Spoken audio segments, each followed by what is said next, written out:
जीवन हे संघर्षमय आहे. हा संघर्ष न्यायासाठी झाला पाहिजे.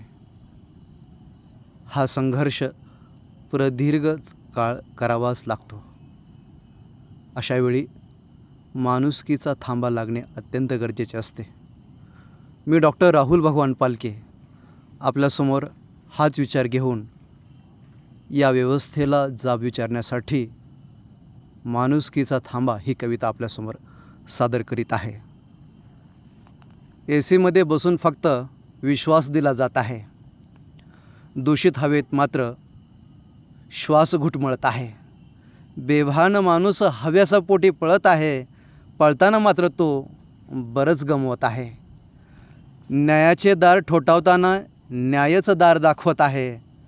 न्यायदेवतेच्या डोळ्यावरची पट्टी निघाली तरी मलमपट्टी चालूच आहे.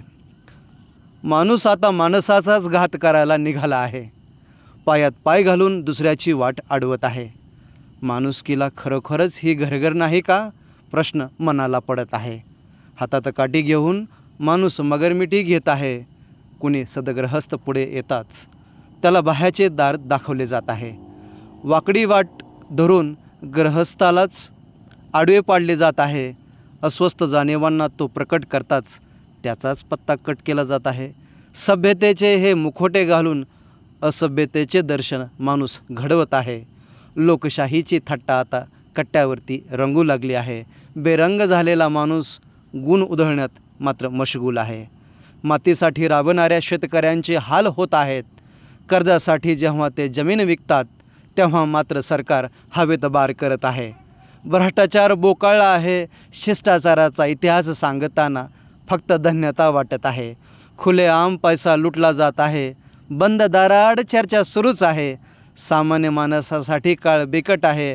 आवळा देऊन कोहळा मात्र काढला जात आहे.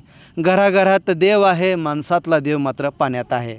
उन्हात राबणारा कामगार न्यायासाठी लढत आहे. लोकशाहीचा उत्सव फक्त कागदापुरता राहिला आहे.